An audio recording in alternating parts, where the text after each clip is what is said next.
Now I'm going to ask Jeff about, is United States of America sitting on the fence on Syria? In my understanding, they are not. Why? Because they are holding the most important card in the issue of Syria, which is sanctions. Even when the Europeans wanted to ease the sanctions, eventually the Americans are the people who are going to, give the final approval or not. So they are not. They are taking position. The fact that Syria, after 4 months, is at this moment in time suffering from sanctions, and the current government, which we are demanding them to show all kinds of flexibilities, cannot provide to the people even daily food, it means we are not on the fence. What is the grand strategy of the United States of America in Syria? And how do you see the game played right now by Trump administration? Yeah, thank you very much. I think it's important for us to understand where this entire war came from. It did not come from Bashar al-Assad. It came from Washington. There was a decision in 2011 to overthrow Assad. Actually, that came from Jerusalem. This has been a desire of the Israeli government that stretches back more than 25 years.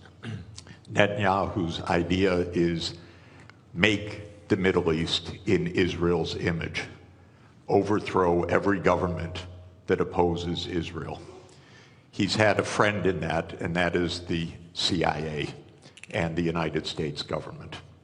So this war in Syria did not come from Assad's repression. It did not come from Assad's dictatorship. This war came from a presidential order by Obama to overthrow Assad, starting in the spring of 2011. We have a name for this program. It was Operation Timber Sycamore. The United States, together with other countries in this region, trained fighters, especially jihadists, including the ones that just took power, to overthrow the regime. This created chaos. 600,000 dead in Syria in a war that has gone on for 14 years. The outcome of this war is what the CIA wanted back in 2011, which is that a jihad group would take power in Syria after being armed by the United States. The reason I want to be clear about this is that we will not have peace in this region until we have public diplomacy that is based on real diplomacy, not on CIA operations. And we will not have peace until Israel stops its militarization of the entire Middle East. Because the Syrian war is just one of 6 wars that Israel has promoted, including in Lebanon, Iraq, Syria, Libya, Somalia, and Sudan. We had the list, actually, from Wesley Clark back in 2001, when he was handed a paper in the Pentagon that the goal was 7 wars in 5 years. The only war that hasn't taken place yet, to Netanyahu's great consternation, is the US war with Iran, which Israel is still trying to instigate to this very day. So the Syrian war is part of a regional tragedy. We have tragedy in Gaza, the West Bank, Lebanon, Syria, Iraq, Sudan, South Sudan, and Libya that I put at the hands of the United States government and its ally Israel, because none of these wars had to happen. These were all wars of choice. They were all wars that came from the idea of regime change operations, that the United States would determine which regimes operate in which countries. We'll never have peace in this region if outside imperial powers like the United States are dictating the terms to this region. The only way to have peace in this region is if This region is determining its own future, not outside powers. And Israel could never do these wars on its own. These are American wars. America provides the financing, it provides the military backup, it provides the naval support, it provides the intelligence operations, it provides the munitions. Israel couldn't fight for one day without the United States backing. Israel could not be committing a genocide in Gaza without the United States' full operational complicity. I don't mean political complicity, I mean direct, daily operational complicity. This has to end. This region has been divided for 100 years, first by the British Empire and then by the American Empire. And this is going on until today. We have a genocide going on right next door. Till today, till this morning.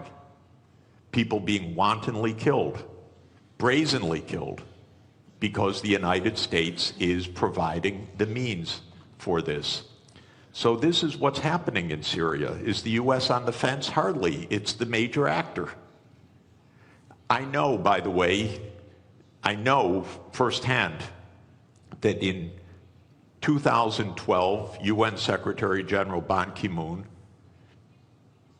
appointed former Secretary General Kofi Annan as special envoy to reach a peace in Syria.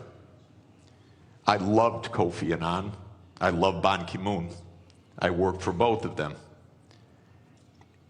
Kofi Annan arranged a peace in 2012. He arranged a peace in Syria.